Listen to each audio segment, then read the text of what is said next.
Hello, pod fans. Before we begin this week's show, many of you will be aware of the very tragic death of 23-year-old Andre Jahici, who very sadly died during a game of water polo for Dinamo Bucharest 2 weeks ago. Andre was a wonderful young man, a great player, and really well respected by everyone in Romania. And I know the whole water polo community will join me in sending our best thoughts to his family, his friends, teammates, and everyone involved in Romanian water polo during this difficult time. Rest in peace, Andre.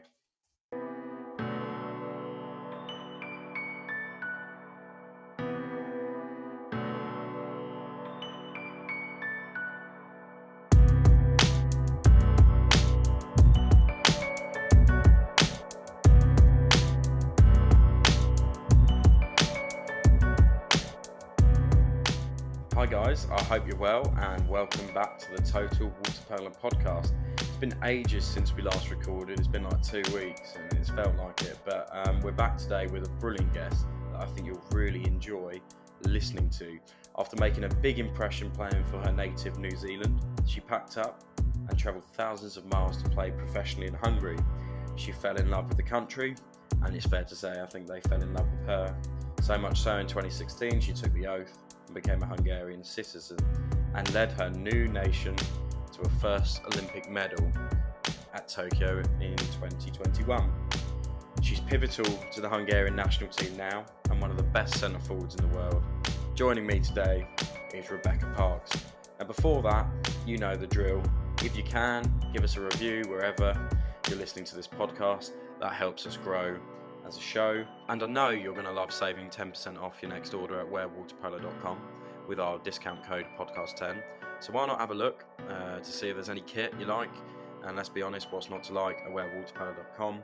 Anyway, here is the wonderful and distinct voice of Rebecca Parks.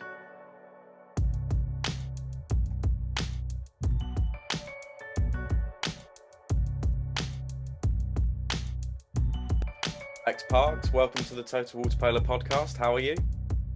Good, thank you. Really good.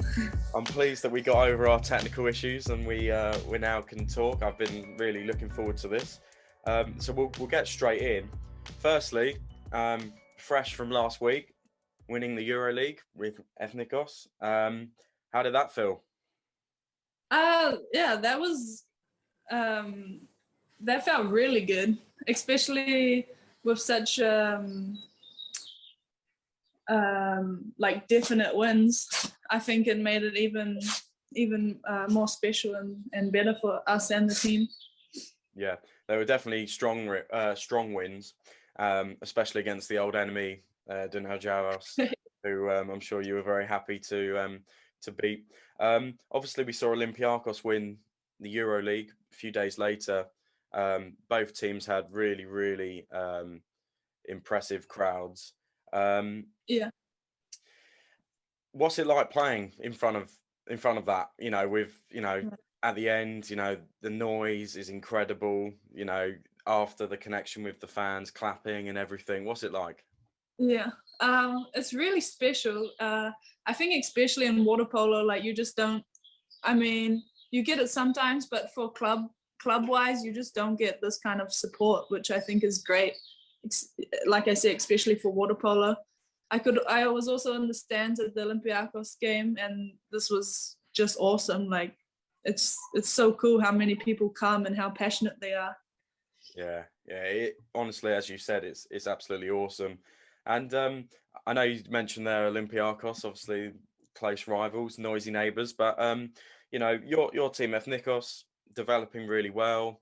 Everyone in the water polo world can see the progress. You've obviously got some top players, yourself included, a well-run club, and a really excellent young female coach. But what's it like on the whole to be part of the project at Ethnikos at the moment? I think it's quite slow. Sorry, my dog wants to play. That's fine. Yeah, I think they need to try keep it like this strong and bring in more strong players to help out. But no, it's really cool starting this with a club. that was so low, and they've gotten this LEN Trophy. I think it's really special. And yeah, it's really fun and I'm enjoying it. Good. And your dog's beautiful.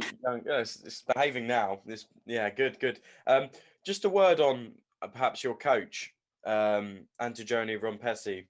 Obviously a fantastic player in her day herself. I think she won an Olympic silver in Athens and also World Championship. It's really nice to see a female coach doing so well, particularly in the women's game, where there aren't actually that many women's coach. What's it like to play under her and have her as a tutor? And do you agree we probably need more female coaches in the game? Yeah, I'm loving it. It's really special, especially in Greece. I've noticed that there's a lot of women coaches coaching clubs, which is great to see. And hopefully this helps it bring out more women coaches. I think, yeah, she works really well, especially with Yedo, the assistant coach. And yeah, they're doing a really good job at this. I feel like they understand the woman's emotions a bit better than men, and I think her own experience helps it a lot as well. Stop. I think that's really interesting what you've said about understanding the emotions, and it's a really important topic, and we're going to talk about it in a few weeks with some of the guests we've got coming up. But anyway, we'll move on from that LEN Trophy win, and we'll talk about your formative years and your induction to the sport. So obviously you're a Kiwi, you're from New Zealand. Yeah. Am I going to butcher your hometown? Is it Tauranga? Yeah. Yeah, is that correct, or have I? Tauranga. Tauranga. Right. Were you a sporty kid growing up? Were you always active? Yes, very. Any sport I wanted to play. Such as? Basketball, soccer, just like mountain biking, volleyball, anything that came up, I tried to sign my name up for it. I noticed you didn't say rugby. No, my mum didn't allow me. She didn't allow you. Maybe the reason why she didn't allow you was maybe because it was a bit dangerous and you'd get maybe injured. But that did happen in basketball, am I right? When you were young. What happened?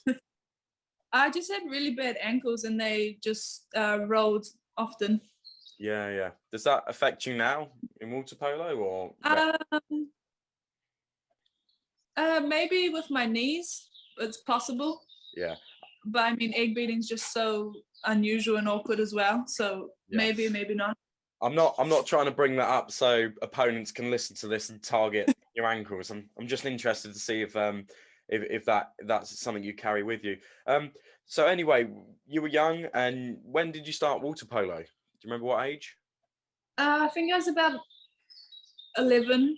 Yeah, 11. Yeah. Was it for a club? Was it at school? For school. For school. And is that quite common in New Zealand? Lots of people won't be aware of the situation there. There's a school system, club system. Is that quite common for players to start at school? Yeah.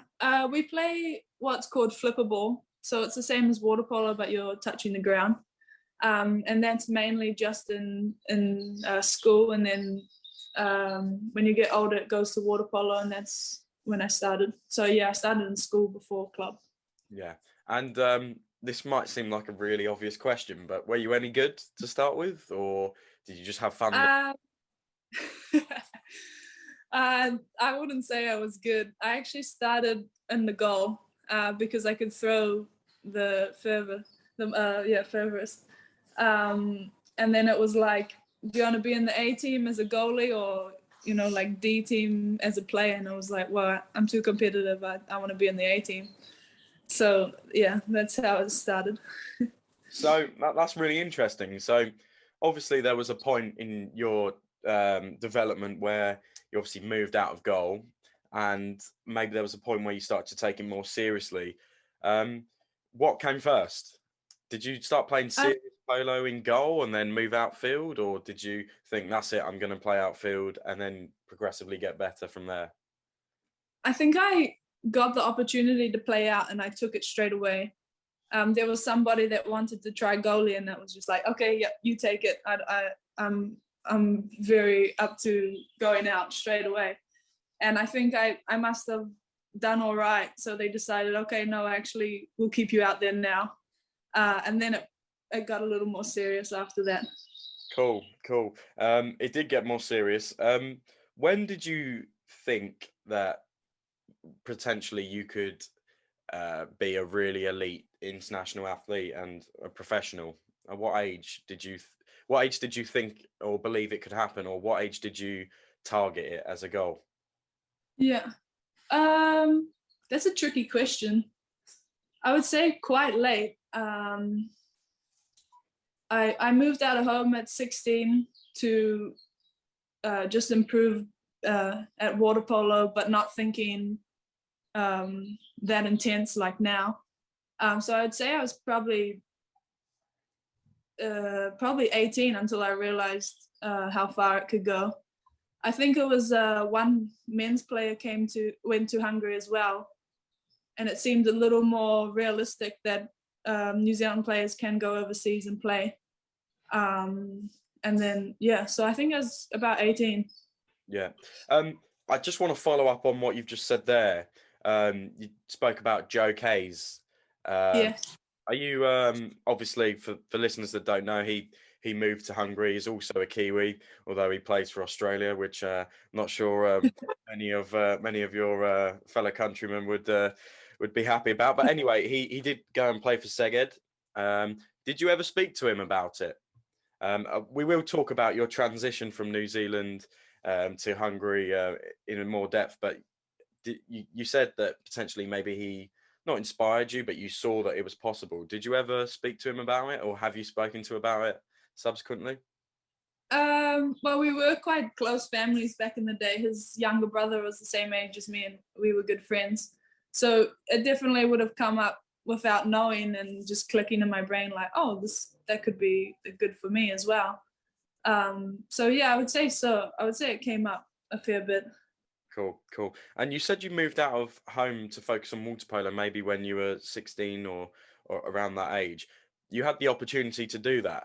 And is that something that is available in New Zealand for people, young athletes to do, or were you an exception?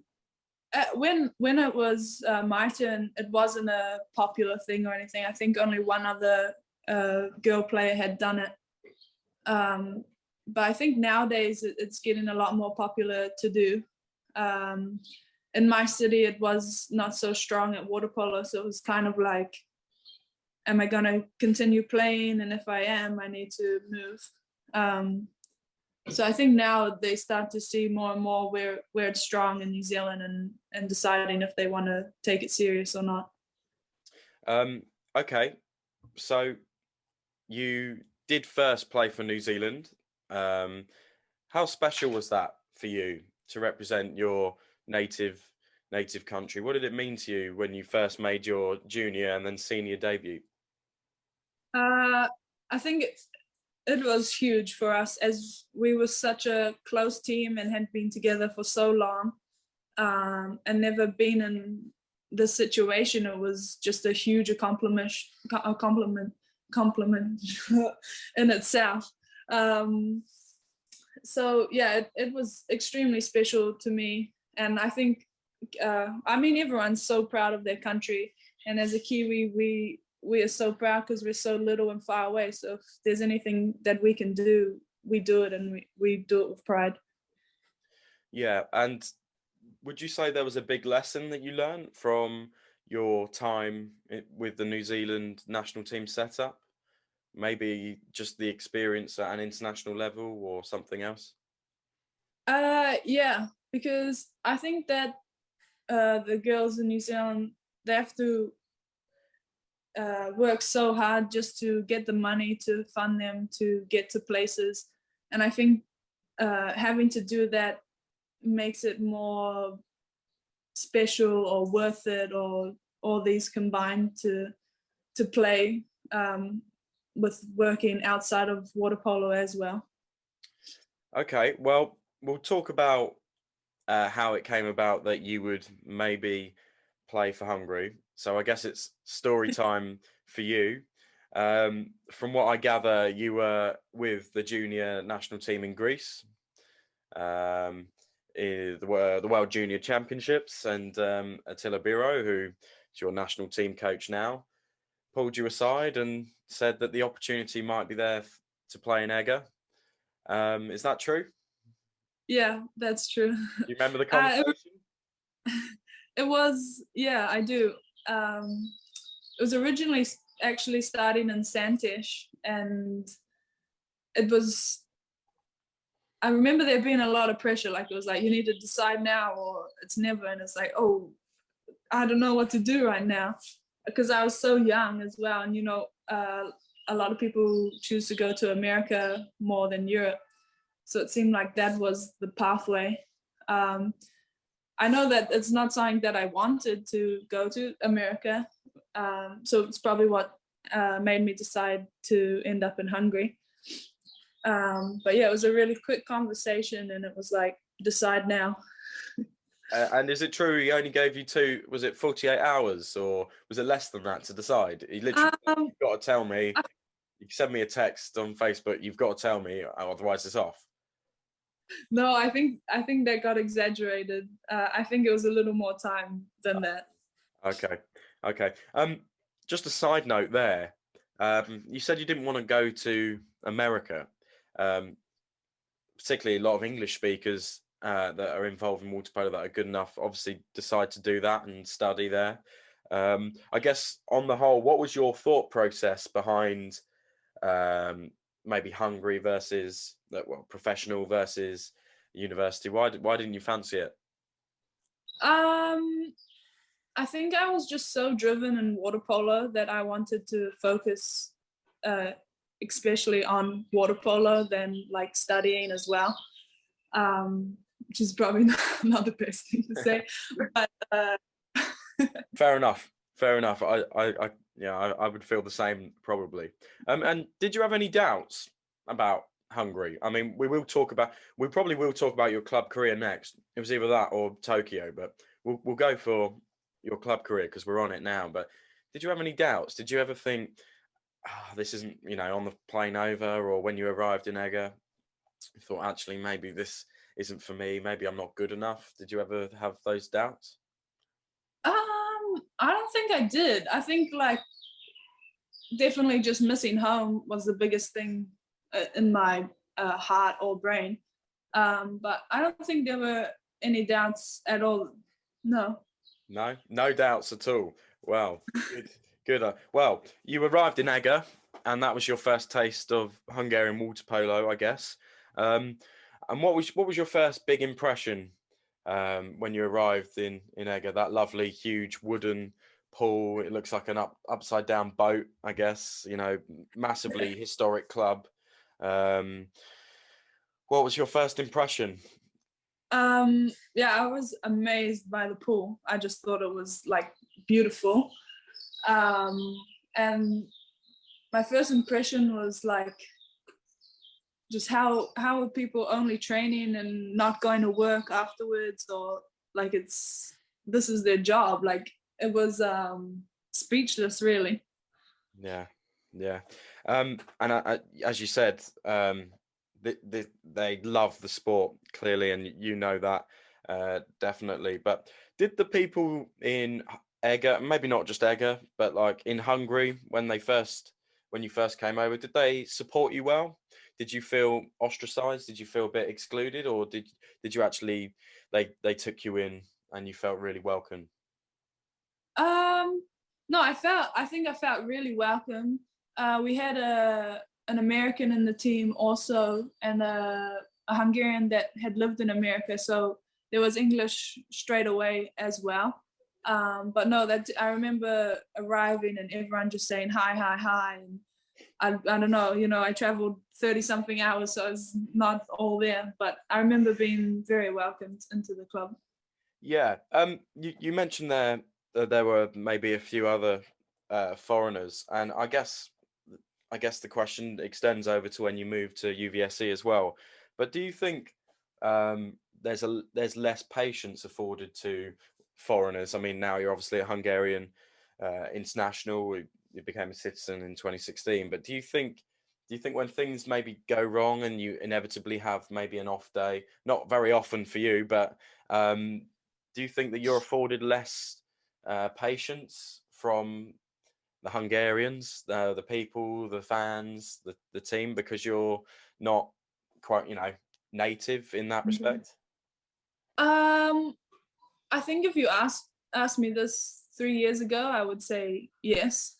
But I think uh, which I respect a lot with Hungarians is you really have to earn your spot.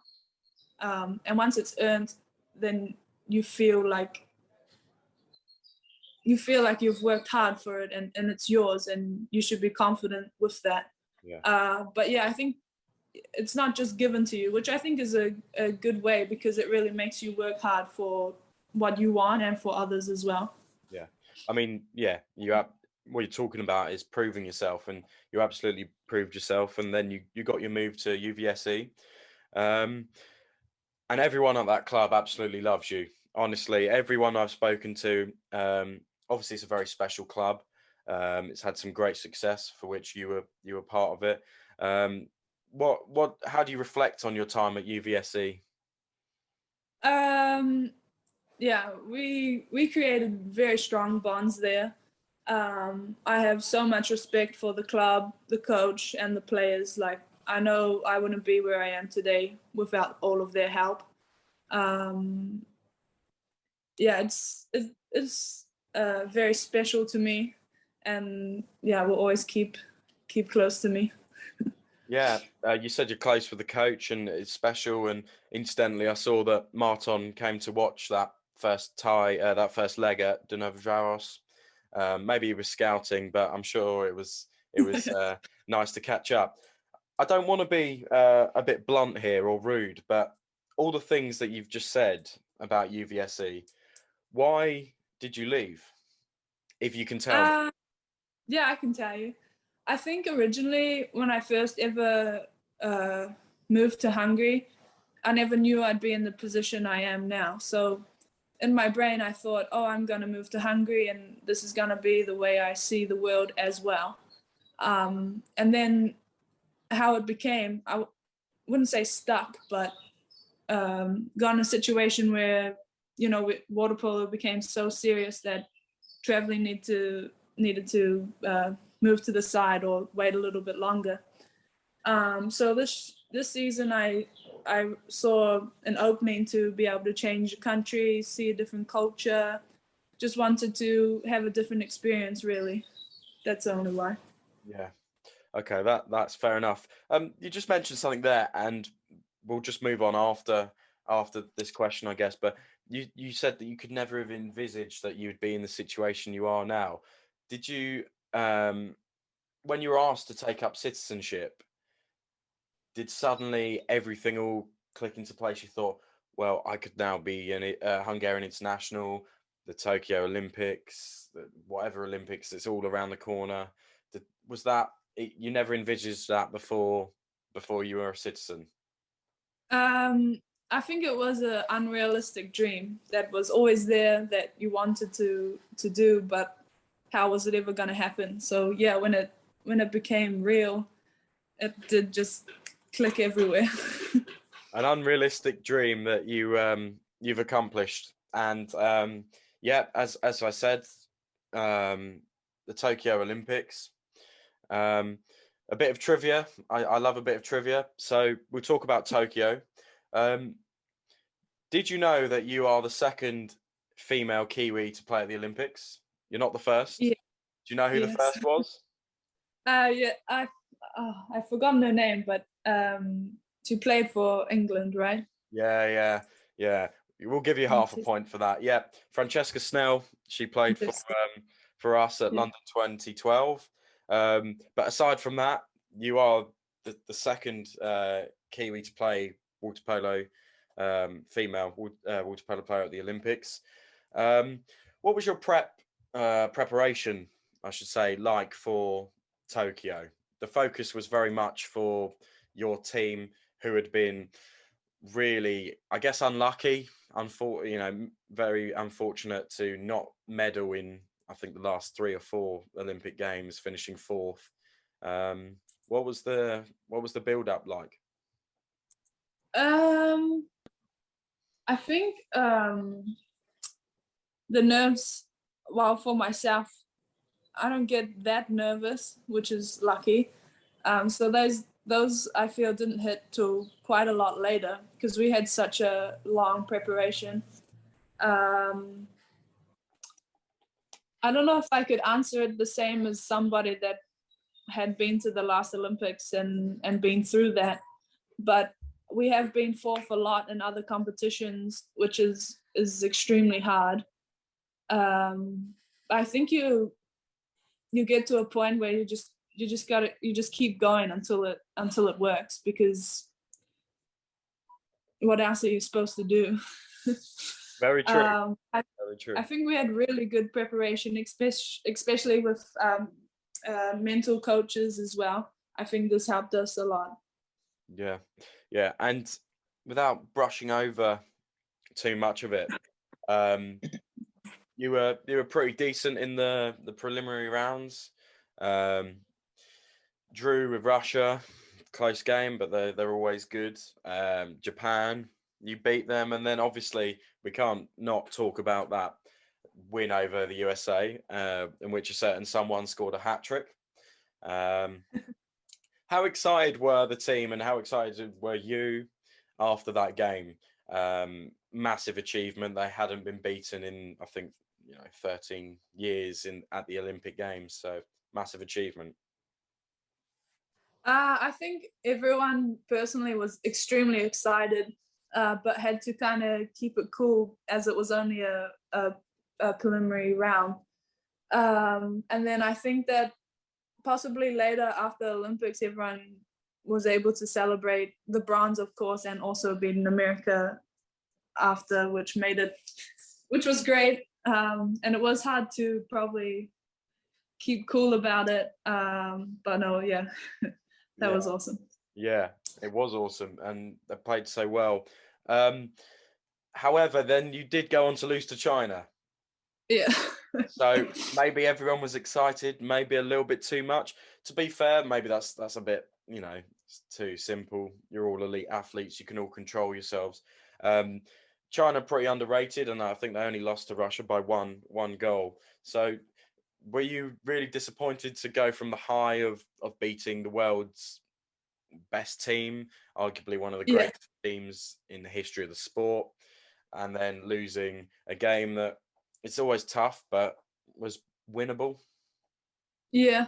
No, I was very upset after this game because we all knew that we should beat them. We all believe that we are better, even though China are doing very good for themselves.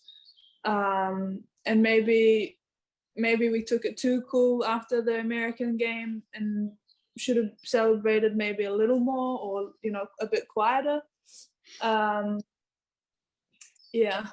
We do get stuck in these situations as well with our Hungarian team. Not accepting referees' calls, or we're just not scoring and we're not finding that next plan to what we should be doing. But in the end, I think everything happened for a reason, and it worked out well for us. Yeah, it did work out well.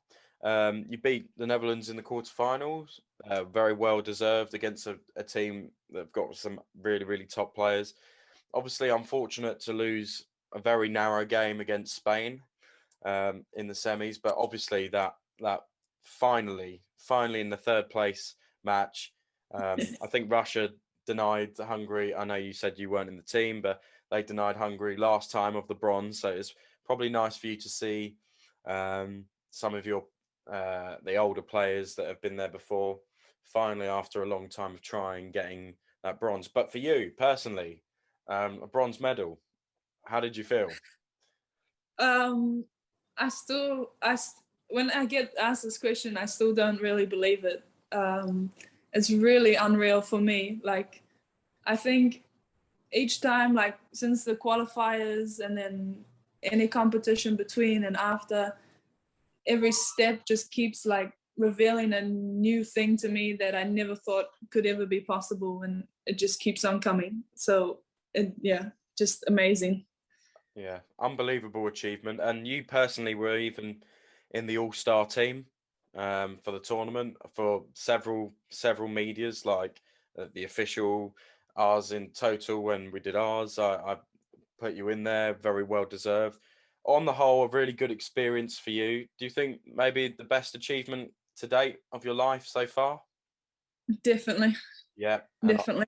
hopefully in a few years' time, maybe Hungary can go again and maybe go one better or two better. Well, that would be great. Yeah. That would be the aim, hopefully. I just want to talk a little bit about water polo in New Zealand a little bit. I probably should have done it while we're actually talking about New Zealand, but here we are.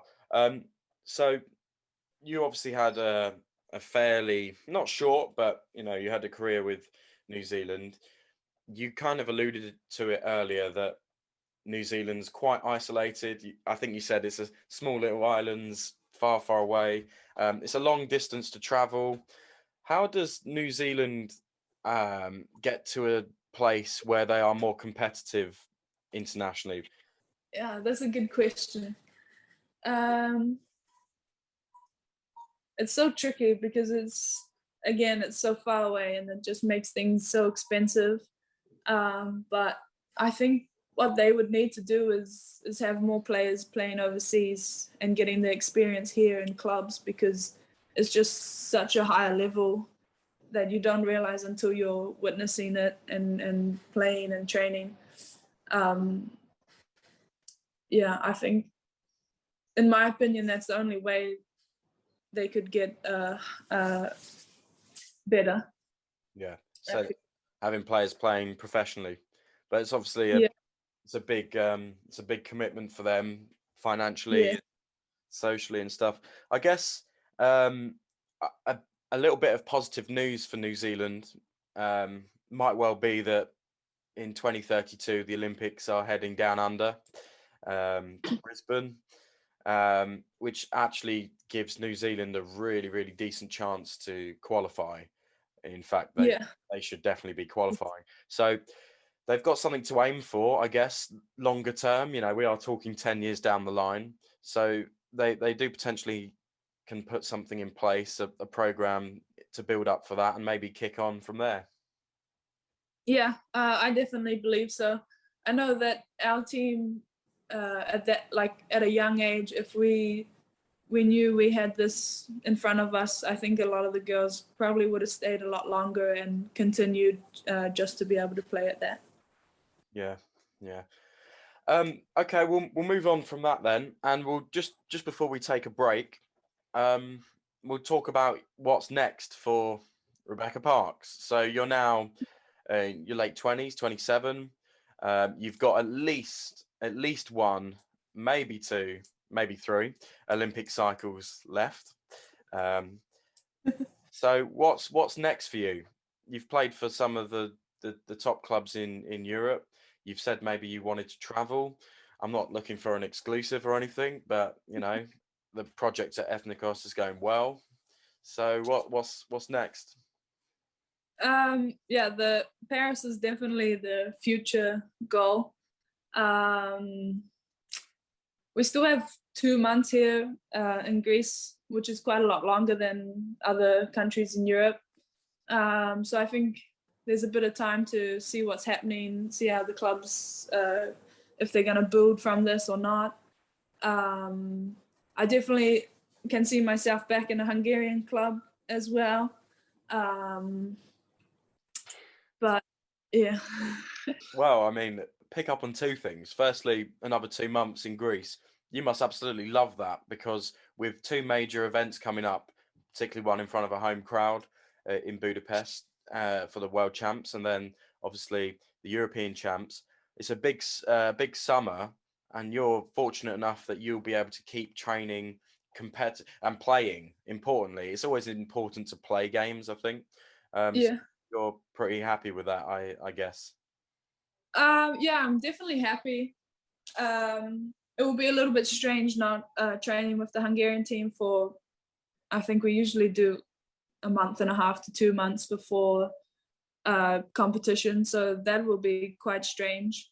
But I feel like I have a good connection with the girls in and out of the water, so hopefully that maintains and it picks up again when I go back and train with them. Yeah, hopefully. And you said there as well, maybe this is me being mean, but you said you could see yourself going back and playing at a Hungarian club. You didn't say go back and play for UVSE, so is there anything to read into there? Not at the moment.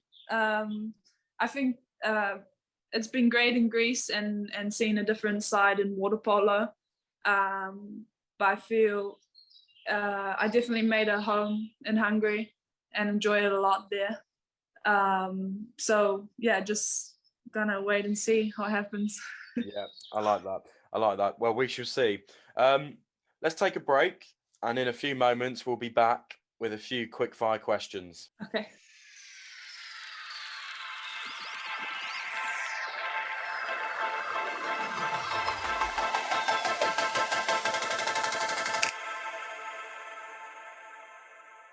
Okay, this is part two of the Total Waterpolo Podcast, where we put our questions to Bex Parks that you've sent in on our social media channels. But before we start with that, I'm not sure if you're aware, Bex, but every week we ask our guests to give their dream seven. So a fantasy team of players that you perhaps are currently playing with, or you've never played with, or they're retired, or whatever. So a lot of our guests hate this part, but you're going to have to do it. So just 7 players, normally starting with a goalkeeper, but you can start wherever you like. Okay. Yeah, I'll do the obvious. I definitely have Ashley Johnson in my goal. What's she like to train against? Oh, disheartening. Annoying to shoot against. Yeah. Because you can't score anything. But just saves your ass every time when you're blocking or in defense. Yeah, it's awesome. It's an honor for myself. I'd have Van der Kraats as my lefty. Yeah, I really wish I was a part of this level of water polo earlier, so I could have older players' names. And 2. There's no pressure to have like, you know, players that played 20 years ago. Honestly, lots of people just pick players they played with or they are currently playing. A bit easier now. Of course, yeah. I'd have to pick between 2 players and 2 with Rachel Fatel and Sigan Dora. Yeah. And centre back. Who's the toughest centre? We've actually got a question. While we're on it, who is the toughest centre back you've ever played against? Who is a centre back? As a centre forward, you always have maybe 1 or 2. Maybe it's just me. You always have like 1 or 2, or maybe it's all of them. But 1 or 2 players that you feel like you should do better against, but they always seem to find a way to just make you lose. Away. Yeah. Have you got any? Yeah, I think the Australians, they're pretty annoying. Hannah Buckling, I think she's great as a defender, but also just countering and shooting as well, which is always good to have. And then, of course, Melissa Seidemann, just strong. Like, you need your outside players to help you a lot with passing quickly there, or else it's not going to happen. Do you think Hannah Buckling goes a bit harder on you because you're from New Zealand? No, I don't believe so. But we could use that excuse. And Takash Oshola from Hungary. She played quite a lot when I was in Eger, and I never wanted to play knowing she was going to be defending me. Yeah. And that leaves a place at centre forward. Yeah, I'd have. There's a lot of Hungarians' names. Barbara Boyka Yeah. or Gas. Did she inspire you? Any tips or give you anything, or just you love to watch her play? Yeah, I love to watch her play. I think a lefty center is so handy to have because a lot of them can play center and outside as well. And I feel like it's quite hard to read for defenders. Yeah. And just getting to train with her and play against her was awesome for me. Cool. Pretty good team. A lot of Hungarians in there, and an Aussie as Yeah. well. Who would have thought it? But anyway, on to the next question, and this is from a previous coach, one of your previous coaches, Martin Benshaw, and I kind of want you to explain this one because I don't understand it. But he said, "How do you swim freestyle with 5 breaths?"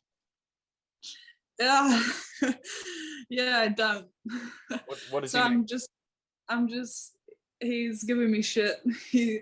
Yeah, I'm just terrible at breathing. Like I can only do 2 breaths. I just die if it's 3 or more. So he loved to make me do 5, 7, or 9 because he knew it was just horrible for me. Okay, I get it now. He's being mean. By the way, he has added a side note, and he said it was an honour to be your coach. Yeah, It was an honour to have him as a coach. there we are. Lovely. Right. Underscore Benny with like 10 E's underscore said, when will you come back to Hungary to prepare for the World Championships? So we did kind of speak about this in the first bit. You've obviously got a few more months obligations in Greece, but when do you know when you'll be coming back for sure for World Champs? Our last final game is supposed to be on the 28th of May, but it's best of 3 games, so it could be earlier than that, but around the end of May. Yeah. So whoever asked that question, 28th of May, might stay in Athens a little bit longer, live it up there, and then come back straight away to prepare for the World Champs. Also on the Instagram, Spurko said, how did you feel after scoring the winning goal for Hungary against the USA? After the game, I realized it was the winning goal, but at the time I didn't know. Mm-hmm. Was there not a part of you that thought this could be the winning goal? Did you not think? No, not at all. I think I was just so into the game that kind of thing didn't pop into my head during it. Yeah. Yeah, I'm very a team player, so these kind of things don't go into my head. I just think the whole team did this. Yeah. You see, this is really interesting because we often ask people, "Oh, what's your favorite goal?" or "How do you feel after this?" And I think it just goes to show how a bit of insight into elite athletes, because as you've said, you're like, it didn't even occur to me. I was just so focused, and that's something we get quite a lot. And I think that maybe is a lesson for a lot of losers like me who score a goal and then talk about it for weeks after. Wasn't even that good. But anyway, moving on. Who is the funniest teammate you've ever had?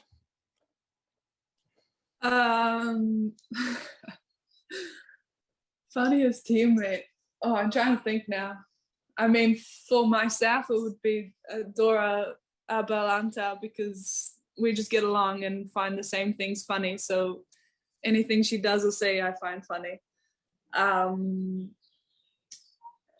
Yeah, I'm trying to think now. Anyone else that makes you laugh? Or in my team in Ethnikos right now, one of the Greek twins, Yoli, I'm not gonna say her name right, Yoli Beneku, yeah. Yeah, I find she's hilarious. Like she can say anything and I'm on the floor laughing. She's good. Nice. Moving on, what is your best advice for centre forwards? It's a very vague question, but have you got any advice for young athletes or even, older ones who want to improve their game at centre forward? Choose another position. No, I think for centre forwards, you got to be really tough mentally more than physically, because you're basically accepting to get a little beaten up sometimes. And if you can pass that, then I think you're going to do really well. And you get tough calls, but also, again, if you can pass that, I think you're going to do really well in centre. Yeah, centre forward's definitely the best position, no? I'm going to say yes. Yeah. Yeah. Do you ever want to play elsewhere? Do you ever think about going up to your coach and being like, I want to play elsewhere, or do you accept that you're very good at what you do and that's your role in the team? If I knew I was any good anywhere else, yeah. But I don't think it would be much use taking me out of centre and putting me somewhere else. I wish I could play out top. Yeah. We've got a question here that's maybe a bit of an obvious answer, but do you think you will win a medal at either the World Championships or the European Championships? Yes, I believe so. Both? Yes, I do. Both. Good. So clear some space out in your medal cabinet, I guess. We've got a question here, and we'll probably end on this one, to be fair. We ask all our guests this as well, because I find it quite interesting. But away from the swimming pool, away from the deck, what do you do to relax, to take your mind off any games or after a long tournament? What do you do? And I know your dog was there earlier trying to get a bit of airtime on the podcast. I know that you love your dog. But yeah, what do you do to hang out? Yeah, I mean, definitely just chilling with my dog, running around, or him running around at least. Being just with friends and family is good for me. And then, of course, just Netflix. You see, whenever anyone says Netflix on here, we automatically ask what kind of stuff they watch on Netflix. So your old coach, for example, went off talking about some, documentaries and stuff. Are you into anything on Netflix at the moment? I just started a series called Bloodline, which it's good. Okay. I'm a little bit addicted at the moment. Okay. What's it about? I'm kind of figuring that out. But it's a close family with something's gone wrong, and it's just getting into that to show what happened. Okay. All right. Yeah. Well, Rebecca Parks, thank you very much for joining us. You've been fantastic, and enjoy the rest of the season, and we'll see you in Budapest. Thanks for having me. Well, another great chat with another great player. I really, really enjoyed listening to Rebecca Parks talk. She has a really interesting story, and she's an unbelievable player. Obviously, it goes without saying. She's quite shy, really, but as I said, she's a great player. She's 27, and she's still got so much more she can achieve in the game, and I hope she does, and I'm looking forward to seeing it. I hope you enjoyed this week's podcast. Just a reminder before you go, if you can give us a like, subscribe, a review, anything, wherever you get this podcast from, that'd be massively appreciated. And don't forget to claim 10% off at wearwaterpolo.com with our discount code podcast10. So at the checkout, podcast10, save a bit of money and get some top quality kit. Thanks for joining us this week. See you soon.